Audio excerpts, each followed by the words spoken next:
The topic for this study is the gift of suffering. The Apostle Paul is expressing to the church those things about which he is confident. He begins by saying, I'm confident that the one who began a good work in you will complete it until the day that Christ returns. He said, I'm confident that in spite of my imprisonment, even because of my imprisonment, the gospel will continue to advance.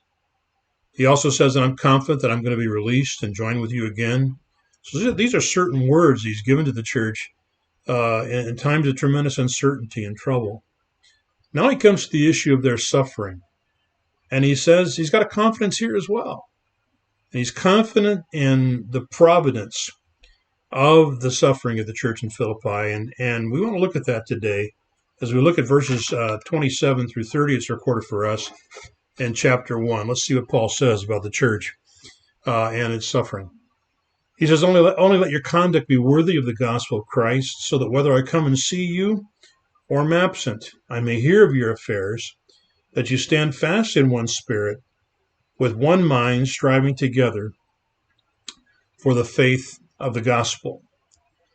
Now, this verb, conduct yourselves, carries the force or the sense of live a community life. So he's instructing them, he's exhorting them, live a community life, so that whether I come and see you or I'm absent and may hear of the things concerning you, these are your affairs, that you stand fast in one spirit and with one mind striving together. So there's one spirit, one mind.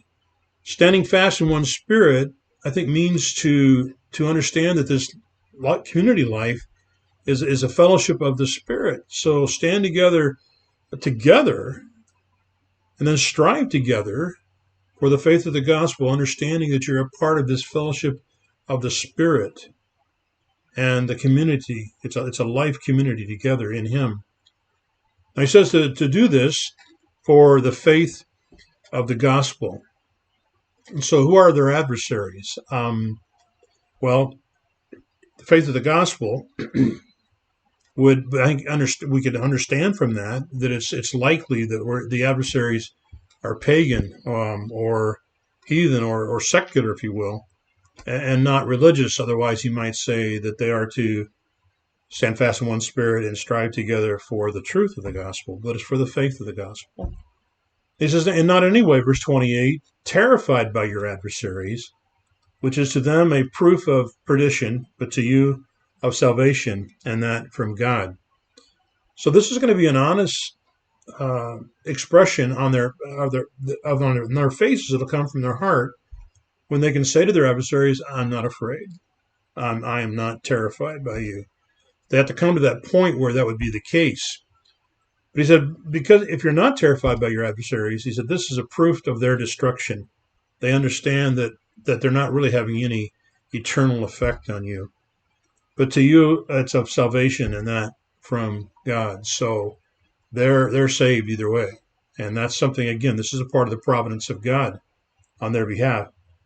Verse 29, behind all this then is, but to you it has been granted on behalf of Christ, not only to believe in him, but also to suffer for his sake. So this is the faith of the gospel that they're standing in one spirit and striving together over. It's their faith that they have in Christ. That's everything. That's everything. And he said that he pairs that or puts that together with their suffering. So it's been granted on you on behalf of Christ to believe. You've been gifted. That's the verb. You're gifted to believe, and you're also gifted to suffer. He said that suffering, you've got the same conflict which you saw in me. I think that would have been firsthand experience with him when he was there at the start of the church, 10 or 12 years before this writing, and you now hear is in me. So the adversaries they have are the adversaries that Paul has. So it's not as though the church is experiencing something that the Apostle Paul or others would not experience, but rather it's all has to do with that we are believers in Christ. We've been gifted with believing in him, but also to suffer for his sake. I think for a lot of us, in the Western Church, especially. The idea of suffering, we're not very good at understanding that in terms of any kind of a biblical theology of suffering. We tend to go on the side of triumphalism and avoiding it at all costs, which no one should suffer on purpose. But you know what I'm saying. There are adversaries, and the fact that they exist and do things that would oppose us in no way indicates that we are not believers or that God doesn't love us, but rather it's something we're gifted with when it does happen, and it's for behalf of Christ. It's on His behalf. So there you have it, the gift of suffering. I pray that you'll only experience that in a limited fashion, but nevertheless, it can happen, and it's as real as our faith in Him. It's as much of a gift as our faith is.